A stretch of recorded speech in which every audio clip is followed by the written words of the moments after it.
Struggling with a mental illness or caring for someone who does can be isolating.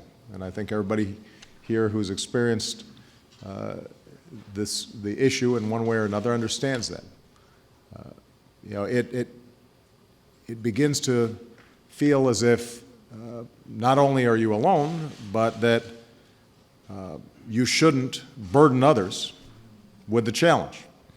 And the darkness, day in, day out, what some call a cloud that you just can't seem to escape, begins to close in. The truth is, in any given year, 1 in 5 adults experience mental illness. 1 in 5. 45 million Americans suffer from things like depression or anxiety, schizophrenia or PTSD. Young people are affected at a similar rate, so we all know somebody, a family member, a friend, a neighbor, who has struggled or will struggle with mental health issues at some point in their lives. Michelle and I have both known people who've battled severe depression over the years, people we love, and oftentimes those who seek treatment go on to lead happy, healthy, productive lives. So we know that recovery is possible, we know help is available, and yet as a society we often think about mental health differently than other forms of health. You see commercials on TV about a whole array of physical health issues, some of them very personal.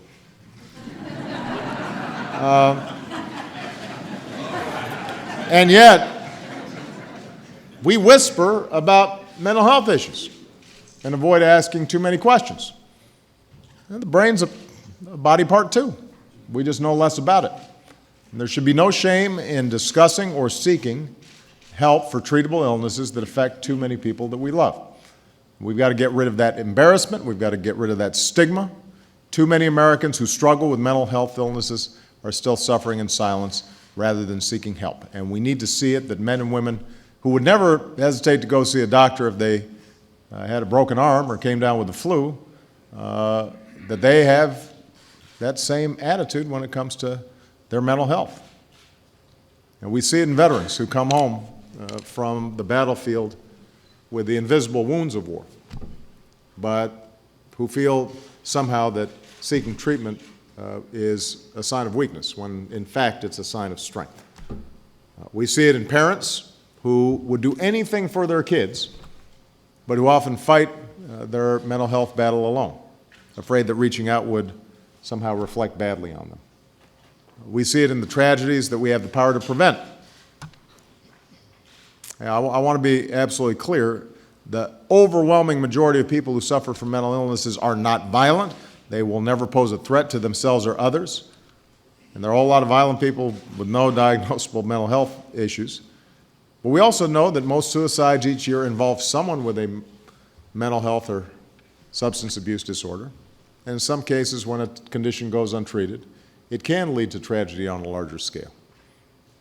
We can do something about stories like these. In many cases, treatment is available and effective. We can help people who suffer from a mental illness continue to be great colleagues, great friends, the people we love.